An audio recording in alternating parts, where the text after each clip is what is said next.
Hey, salut à tous les amis, j'espère que vous allez bien. On se trouve pour une nouvelle vidéo sur la chaîne Gérant Car. Donc on est en vue, la caméra est sur ma tête, ça vous change un peu d'habitude.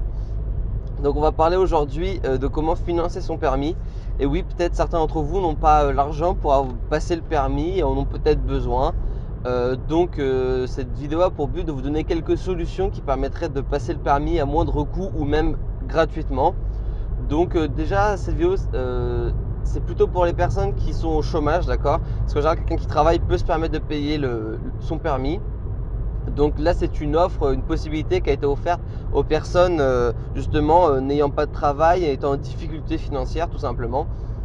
Donc si vous n'avez pas de travail et que vous êtes inscrit au Pôle emploi, regardez cette vidéo. Et pour les autres, vous pouvez aussi la regarder pour votre curiosité tout simplement. Mais voilà, si vous avez peut-être des amis ou autres qui sont dans ce cas-là, donc montrez-leur la vidéo. Ça permettra d'offrir de belles possibilités à vos amis tout simplement ou à votre famille de passer le permis alors qu'ils pensaient ne jamais pouvoir le passer. Comment ça se passe? Si jamais vous êtes, donc les clauses déjà c'est avoir plus de 18 ans, donc être majeur. C'est aussi tout simplement être inscrit au Pôle emploi et depuis au moins 6 mois, donc 6 mois de Pôle emploi. Donc montrer que vous ne trouvez pas de boulot en fait tout simplement. Et en fait au Pôle emploi il y a eu quelque chose qui a été mis en place, c'est que si jamais vous êtes au Pôle emploi depuis plus de 6 mois et donc vous ne trouvez pas de travail, si vous arrivez, vous avez un papier à remplir tout simplement, et si vous arrivez à convaincre en fait les jurys, enfin les personnes qui jugent tout simplement de est-ce que votre candidature est recevable ou non tout simplement, ceux qui font les choix de qui va être aidé, de qui va devoir se démerder. Si vous arrivez à les convaincre en fait que vous avez vraiment besoin du permis pour aller bosser, que sans ça vous ne trouvez pas de boulot, que ça vous ouvrira de belles opportunités de travailler, vous remettra dans le droit chemin, etc. Il faut vraiment défendre ces arguments. Si vous arrivez à défendre vos arguments et à être pris tout simplement, et ben vous allez tout simplement pouvoir avoir accès donc au permis. Donc comment ça se passe? En fait c'est faut trouver une auto-école. Donc après que vous avez fait votre papier, il faut trouver une auto-école qui accepte de jouer le jeu avec le Pôle emploi. Logiquement tous devraient le faire parce que bon c'est quand même lié à l'État tout ça etc. Puis c'est de l'argent quoi qu'il arrive, et c'est de l'argent qu'ils sont sûrs d'avoir vu que c'est le Pôle emploi qui paye. Donc en général il n'y a pas trop de soucis avec ça. Le Pôle emploi paye en 3 fois 400 euros. Comment se passe le passage du permis? Donc il paye jusqu'à 1200 euros. Donc il te paye en fait une formule standard, code plus permis tout simplement. Donc il faut savoir que vous avez maximum 5 mois pour passer le code, si je dis pas de bêtises. Donc c'est vraiment une formule qui est faite pour aller vite, hein. Donc vous avez 5 mois pour passer le code, et après je sais plus, vous avez droit, le contrat s'arrête si vous avez au-dessus de 1200 euros, d'accord? Donc si vous avez épuisé les 1200 euros qu'on peut vous aider, tout le reste faudra le fournir de votre propre poche, et certainement d'avance, vu que c'est comme ça, faudra vous déboursiez un peu d'argent. Donc prévoyez quand même un petit peu d'argent de côté, on ne sait jamais que vous ratiez, vous devez refaire un passage ou autre. Alors soit à l'une des 3 échéances, il y a trois échéances possibles. La première échéance possible, c'est tout simplement, désolé j'ai dû freiner assez fort mais sinon j'aurais grillé le feu. La première échéance possible, c'est les 1200 euros. La deuxième échéance possible, c'est quoi? C'est plus de 5 mois de code, là, terminé. Et la troisième échéance, c'est si jamais vous avez déjà fait 2 passages tout simplement de permis, hop, pareil, c'est terminé. Vous êtes foiré 2 fois, tant pis pour vous, c'est que vous n'avez pas bossé vous n'avez pas fait ce qu'il fallait. Voilà. Donc ça, c'est à vous tout simplement de vous concentrer là-dessus et de faire attention. Alors n'hésitez surtout pas à tout simplement à vous faire aider en fait pour le code, réviser avec des gens qui ont le permis ou des potes qui peuvent vous aider. Et pour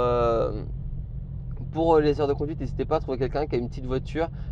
Prenez pas quelqu'un qui a un fourgon ou autre, hein, ou une petite 4L, une vieille bagnole. Non, prenez quelqu'un qui a une voiture classique, une Clio ou voilà, une Dacia, une Sandero, enfin n'importe quoi, une voiture plutôt classique en fait, qui ressemble un peu celle de votre auto-école. Et tout simplement en fait vous allez essayer de faire des manœuvres avec, de rouler un peu avec, parce que déjà c'est ce qu'on conseille en fait aux gens qui passent le permis. Si vous avez un peu de mal, de faire des manœuvres, de conduire un petit peu. Mais alors là en fait tout simplement il va falloir, vu que vous n'avez pas l'argent, vous allez c'est soit comme ça que ça se passe, soit ça se passe pas tout simplement. Donc soit vous l'avez comme ça, soit vous pouvez pas l'avoir parce que vous n'avez pas l'argent. Donc là franchement il faut vraiment pas hésiter et il faut voilà trouver quelqu'un, faire des heures, etc. Parce que sinon vous n'allez jamais vous en sortir. Bon ça va, vous avez droit à 30 heures. Après le problème c'est que suivant votre région où vous êtes, 30 heures, enfin voilà, par exemple vous prenez en pleine campagne, vous arriverez, l'échéance sera plutôt les 30 heures ou les 5 mois dépassés, 1200 € ça passe quoi. Alors que par exemple si vous prenez en plein Paris, 1200 €, je pense pas que vous ayez 30 heures avec le code là en salle, etc. Voilà. Ou alors il faudra faire le choix de faire du code que à la maison et voilà. Après je sais pas qu'est-ce qui vaut mieux, je pense qu'il vaut mieux quand même avoir la salle, etc. Parce que on apprend quand même beaucoup plus en se déplaçant, en se motivant, etc. En plus d'internet bien sûr, il faut prendre les deux. Donc ça coûte un peu plus cher, donc c'est-à-dire que vous pourrez faire peut-être 3 leçons de conduite en moins au final, au total. Mais voilà, si vous avez un petit peu d'argent de côté, prenez vraiment le pack total puisque vous avez que 5 mois pour passer le code. Ce serait con de tout gâcher en fait, tout simplement.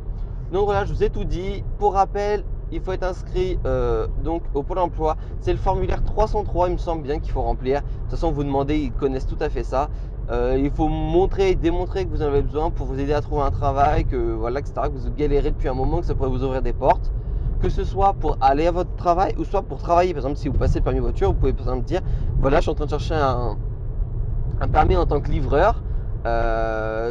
Livreur, je sais pas, livreur, je sais pas, pour DPD ou Colissimo ou autre. Mais forcément, si j'ai pas le permis, je peux pas rouler. Donc là, forcément, ça va vraiment appuyer. Vous avez énormément de chances qu'on accepte votre candidature.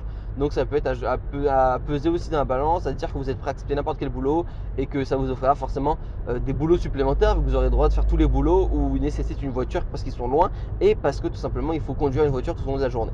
Voilà. Donc vous avez une voiture de fonction ou autre et du coup vous êtes amené à vous déplacer.